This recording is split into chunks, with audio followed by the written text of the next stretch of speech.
This week, we welcome Mike Murray, Chief Security Officer at Lookout, to discuss post perimeter security.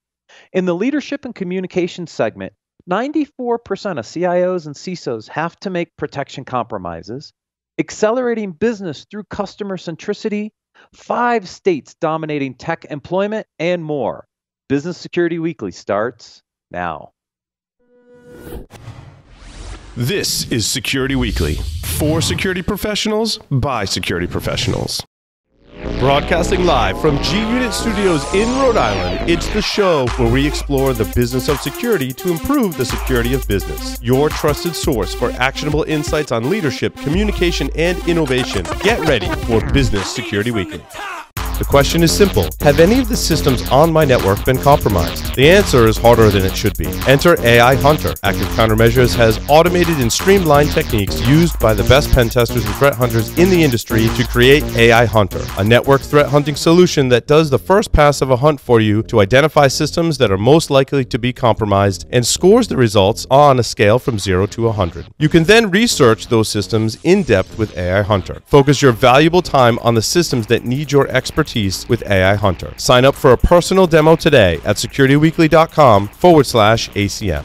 How do you use the information from this show to address issues that executives actually care about? TrustedSec is a global information security consulting firm built on cutting-edge attack simulation research that extends those insights to advisory services, including governance, risk, and compliance, PCI, virtual CISO, and minor attack framework assessments. TrustedSec helps you translate the types of zeros and ones that you care about to the types of zeros and ones that executives care about. Go to trustedsec.com/securityweekly. Learn how TrustedSec can become an extension of your team.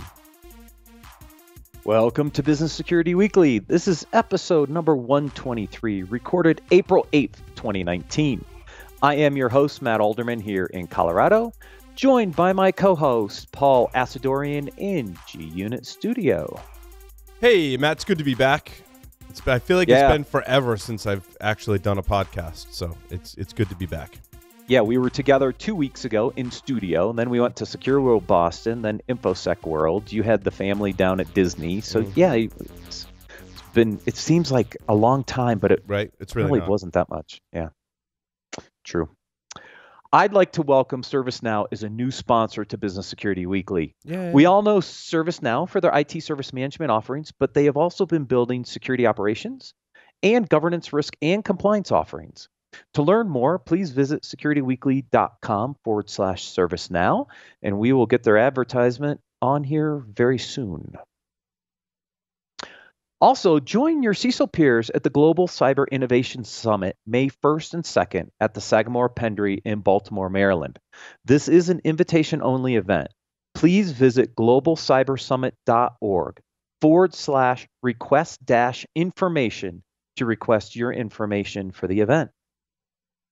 Also, we've heard from our listeners that they love our content, but the amount of content we distribute can sometimes be overwhelming. We've recently released our customizable listener interest list. Visit securityweekly.com/subscribe and click the button to join the listener list and let us know your interests. Eventually, we will start to connect our content to your interests so that we can notify you later this year on new segments that you're interested in. We'll use the list initially to really help us making sure we're aligning topics. Eventually, we're going to make this more interactive for sessions that episodes we publish. And we heard that a lot, Matt, in the listeners, many listeners we spoke with at various conferences we've been to. So yeah, both Secure Word and InfoSec, we've had a lot of listeners come up. You know, we produce roughly 16 segments a week, about 8 hours of content, and it's hard for people to consume it all. So by kind of narrowing down your interests, one, we'll make sure we get the right stuff on the shows, but number two, eventually when we start to publish content, we can notify you and make it a little easier to consume. All right, let's get to our guest interview. Mike Murray is the Chief Security Officer at Lookout. For 2 decades, Mike has focused on high-end security research, first as a researcher and penetration tester, and then building and leading teams of highly skilled security professionals. He previously led product development security at GE Healthcare, where he built a global team to secure the healthcare Internet of Things. Prior to that, he co-founded the Hacker Academy and Mad Security and has held leadership positions at companies including Encircle Network Security, Liberty Mutual Insurance, and NeoHapsis. Mike, wow, welcome. That's a name I haven't heard in a long time. NeoHapsis. You're old like me. Yeah, I'm totally old. Thanks for having me, guys. It's so good to be on here again. It's been a while. Yeah, well, NeoHapsis got acquired by Cisco, right? They did. Yeah. Long after my time there. But yes, and Encircle got acquired by Tripwire. Mm-hmm. Yes. Yeah. So were you there when Corey Bodson was at Encircle? Did you guys cross each other there? No, I was there. I was there so early that when I got there, it wasn't called Encircle. Mm. Oh. Even more interesting. Yeah. And then GE Healthcare. No, go ahead. Well, I just said I was there in the early days. It was an interesting company. There's some fun stories from those times that we can talk about some other time when we're not early in the morning and other kinds of beverages are being imbibed. Mm-hmm. Yeah, you also were at GE Healthcare. Richard Syerson's a good friend that used to be there. I don't know if you overlapped him there as well, but you had a lot of. He's the reason I went. In fact, just to tie the whole conversation together, Richard and I met when we both worked at Encircle in 2001. Got it. Now I know all the dots on how they connect. Yes. Interesting. Yeah, he and I used to live like 2 miles from each other in Colorado. We both were in this little town called Larkspur, and we literally were like 2 miles from each other. He was at Kaiser at the time. I was at Qualys, and Kaiser was a Qualys customer. That's how Richard and I first met and worked together. Oh, that's awesome. This industry is so small. I feel like there's so many connections between all of us. Yes, it's true. I keep telling everybody, if we're more than 1 degree of separation away, we probably haven't been in the space long enough. Yep, 100%.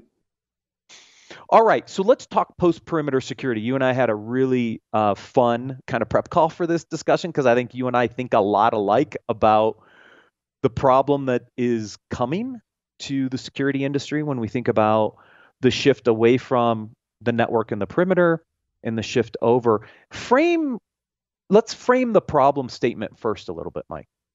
Sure. So I think the problem statement is really interesting. And the problem statement was really well described by the Jericho Forum getting close to 15 years ago. And it was that as we move to a more modern world, the idea that assets are going to be in fixed locations that you can stick firewalls in front of starts to become a more difficult proposition. And we see that. My favorite illustration of that is actually Microsoft Exchange. My whole career, and from the time of NT4 on, one of the main functions of most enterprise level IT organizations was to run the Exchange server. In the last 5 years, I don't know of any company, Fortune 10 or not, that is not moving away from having their own on-prem Exchange server towards Office 365. And suddenly, all the things that you built around your network to protect against attacks against that Exchange server, your network IDS, your corporate firewall, your WAF, like all of this infrastructure was designed to protect those assets inside your network. And suddenly, you're moving all those assets to someone else's network, and you no longer have any ability to control them. And that's one simple example that doesn't take into account that the client platform has shifted largely from originally fixed assets on the desktop towards, sort of less fixed assets on the laptop, towards an entirely new platform where when I talk to Lookout's customers, what they're telling me is, 70 to 80% of their logins on their corporate AD infrastructure are now coming from a mobile device, either iOS or Android. Because everybody's accessing their info from phones and iPads much more than they're pulling out their laptop. I mean, it's a strange day that I'm sitting here with my laptop on the table, and it happens to be I need to do some very laptop-y things, or I would be carrying my iPad around too. And as everyone's moved to this new platform that moves around, that switches networks, at a whim. I mean, I could be on our corporate Wi-Fi with my phone, and with one button click, suddenly I'm in the same spot, but I'm on a different network. the whole idea of fixed network controls and network perimeterization, I mean, you said the problem that's coming. I think this problem's here. And I think if you grew up believing that network controls were the way that you controlled all security functions, as the last 5 to 10 years have happened, that thinking and that framework is really becoming obsolete really quickly. Yep, Mike, I agree. And it really shined and allowed me to see that this past week, right, when I was at the conference. We're at various conferences, right? And some of the feedback I got across the various conferences were if the presenter was presenting something that was even 4 or 5 years old in terms of a network security design, the audience was pretty vocal to folks like myself in various venues to say, I didn't really enjoy that talk because it was 5 years old. And even just in that short time frame, I feel like for some, the rug has been pulled out from underneath them, right? So much so that they're presenting probably what's relevant perhaps in some of their networks today. But to many of us, we're like 5 years ago is like so 5 years ago, right? And it's totally different now. Yeah, 100%. And I think, and this is another whole conversation. Security always lives at the front end of the technology lifecycle. And my explanation for that is pretty simple. Like when I came into this industry, every month there was a buffer overflow in SendMail and Bind DNS. And 20 years later, it's been years since either one of those had a major vulnerability in them. And that change is indicative of this problem, right? If all the security issues have to live at the front end of the technology lifecycle, if you're living with 5-year-old solutions, you're missing out on what the security lifecycle looks like today and what the threat environment looks like today. One of my engineers and I presented at RSA and did largely a history lesson talk to sort of frame this problem as, okay, most of us, and you two are as old as I am, so I can say us in this context, most of us grew up at a time when every attack started with a port scan. Mm-hmm. And actually, even if you go look at the curriculum for what we teach engineers today, like the certified ethical hacker curriculum, and you can argue about the CEH, good, bad, and otherwise, but it's really interesting to go look at their curriculum as indicative of what these patterns are. Even today, the curriculum of that certification focuses almost entirely on attacking open server ports and network-based attacks. Well, if the world is such that you're not controlling open server ports anymore and your network is largely zero trust and ephemeral, where you treat your users when they're in the building the same as you treat them at Starbucks, then suddenly the idea of network port scans as being an important attack pattern, it evaporates really quickly if you actually examine how attacks are happening in the modern world. It's interesting, Mike, as you say that, I look at how technology has evolved in many different facets to bring us to that point. And it's been kind of a slow creeping problem, right? Because you still have people port scanning your network, right? But as technology evolves, I mean, we're having conversations this morning. We've run this podcast for 14 years.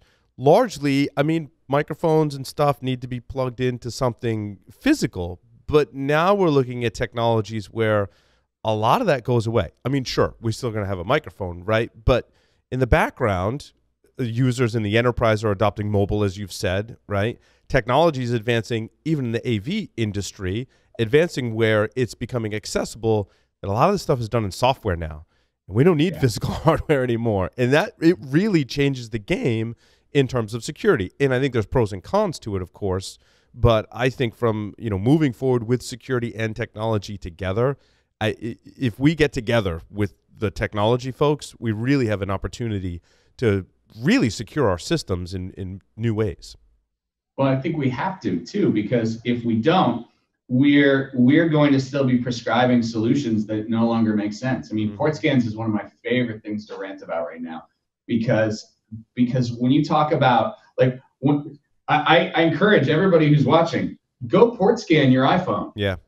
You will find open ports on it. There has never been a remotely exploitable vulnerability on iOS. Now, it's not saying there won't be one, but you're talking about if you look at the history of iOS as an example, the way to break into an iPhone is not to port scan it and try and exploit some open listening service. it's to get a user to click on something and exploit a vulnerability in WebKit or Safari or iMessages or something of that nature. And so if you are looking for port scan, network attack, open ports, all of those sorts of things, you're not actually matching what's happening in the real world well enough that you can credibly say you're protecting yourself. Yeah, I mean, I think we've done a good job of closing down the remote vulnerability side, but the local exploit, the local vulnerability still exist. And the way you get into them now is through the mobile app or email or something else that allows you to get access to the local device, and then you can move laterally from there.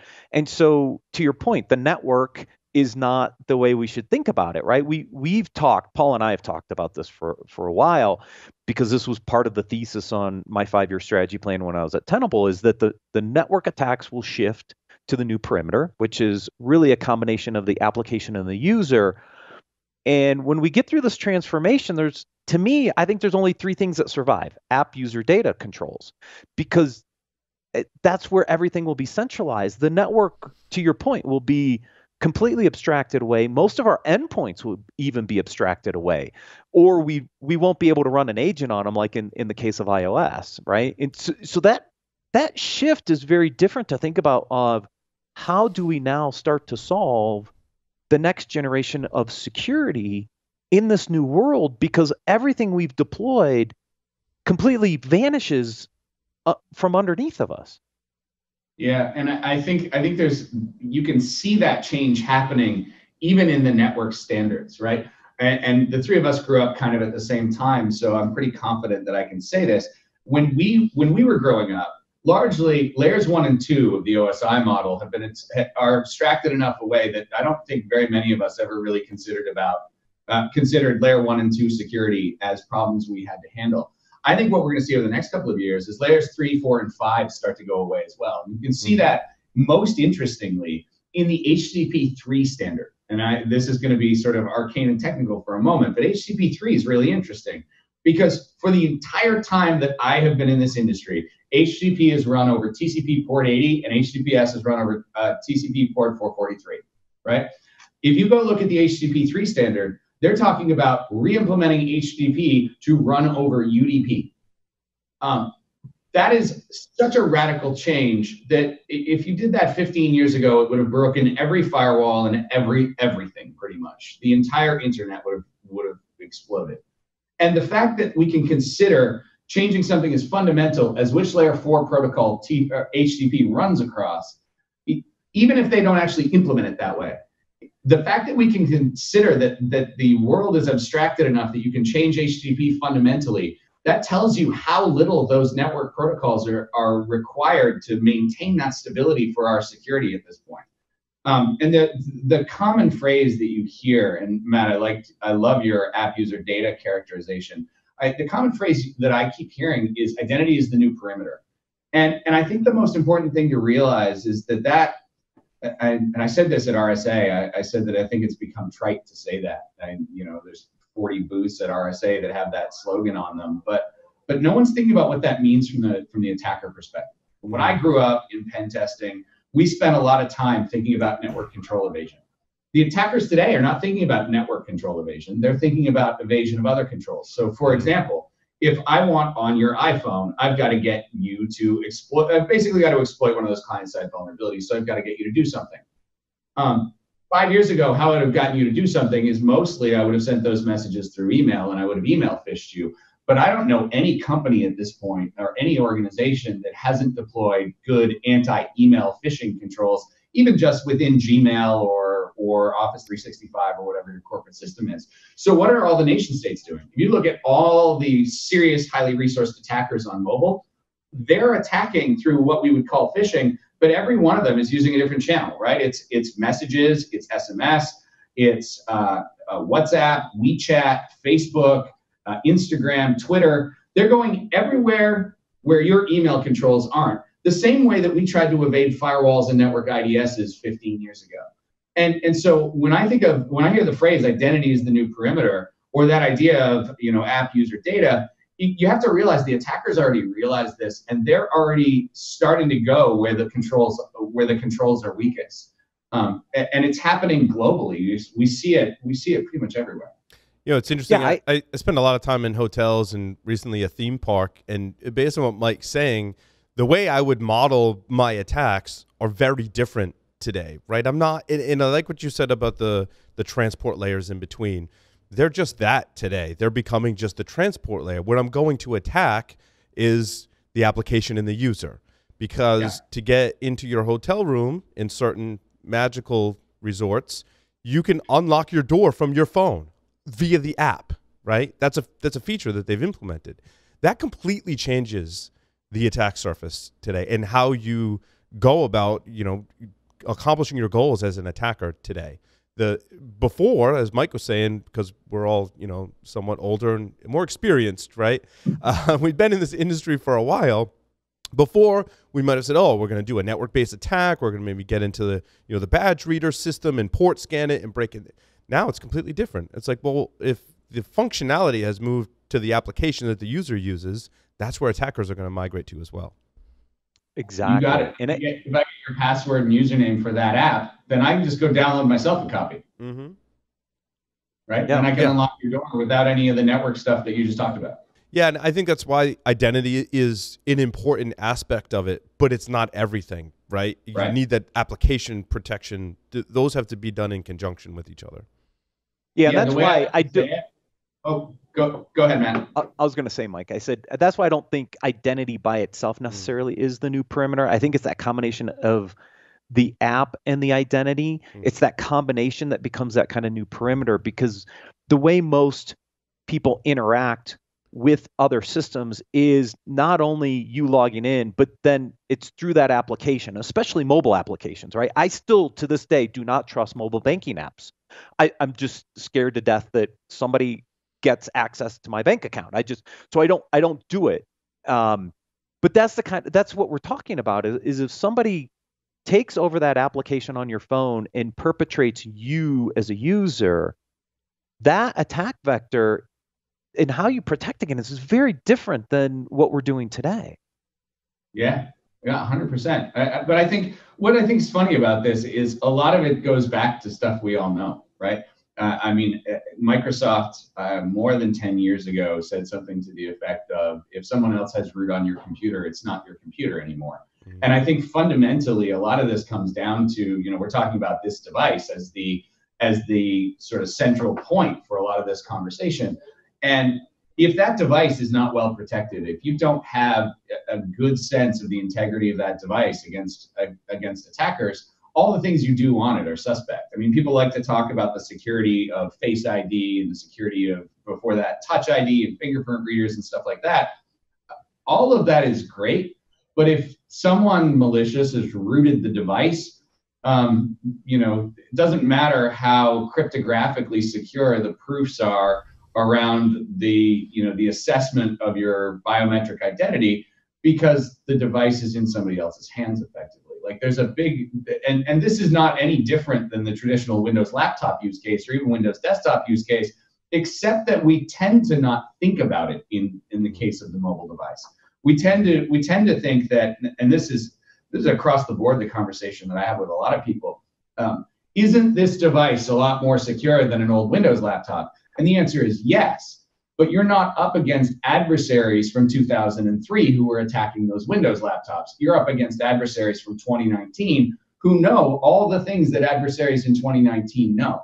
So yes, this device is way better than my old Windows device in the old days, but the attackers have raised the bar too, so we still have to protect it. We still have to do hygiene. We still have to treat it like I've put all of the most important things in my life on this device, because largely I have. This is where my two-factor token is. So if my two-factor token is on here and it can be compromised, you've just removed all the factors. I type my password in here, my username, and you have my two-factor token all at once, right? So this becomes one factor unless you secure it in advance. Right. Yeah, it's important. There's a whole subsection now of our industry that is focused on multi-factor authentication and proving your identity. And in my briefings with many of these companies, Mike, I bring up just that. Like, what if I lose control of my phone? What is the recourse? And many of them do have recourse, but the user still has to notice that something's not right on their phone, or someone protecting the app has to notice that there's something going on with my identity, right? Yeah, and good luck with that. When you're talking about the attackers who are attacking mobile devices, largely they are the more resourced attackers. They're the ones that don't make dumb mistakes. Right. So Mike, where do CISOs start? Where do people start? How do they have to think differently to start to address the shift that we all know? We see it every day, right? I mean, we've seen this happening. There's some people saying, well, that's not happening in my environment, even though it may be. Where do they start? Where do they focus? How do they start to address this shift? Because I think that's a challenge that most security folks are going to struggle with. I think the most important thing, and this is so the entire viewer community probably doesn't know this, but I didn't come up as a technologist. My degree is in philosophy. And so you'll often get a slightly different answer when you ask me, but the Buddhists talk about a concept called beginner's mind, where you realize that at all times, the things that you know are patterns are going to get in the way of you learning the things that you need to do. And this is why I rant about port scans so much. We all got so familiar with port scans as an attack pattern that it's embedded in our brains. And if you're not willing to say, okay, suppose that everything that I learned about how to secure the information in my organization and my organization's assets is wrong. And can I approach this problem with fresh eyes? Can I look at my network and say, okay, I no longer run any of my own servers. All that stuff's in the cloud. All of my clients move around all the time. And yet I built my whole world on the idea that I have comprehensive information about all of these systems. For example, I don't know any CISO, me included, who hasn't built most of their detection and response strategy on the idea that they get intelligence from all of their endpoints. I mean, endpoint intelligence is a large amount of what ends up in your SIEM. And yet, unless you are running a really strong mobile threat defense product, you're not getting any endpoint intelligence from these devices largely. And suddenly you go from, okay, I have 100,000 users, so I have 100,000 laptops feeding me intelligence, to my users are largely leaving their laptops on their desk and not taking them with them. And if they're being attacked on a device I have no visibility into, and I'm going dark on my whole network.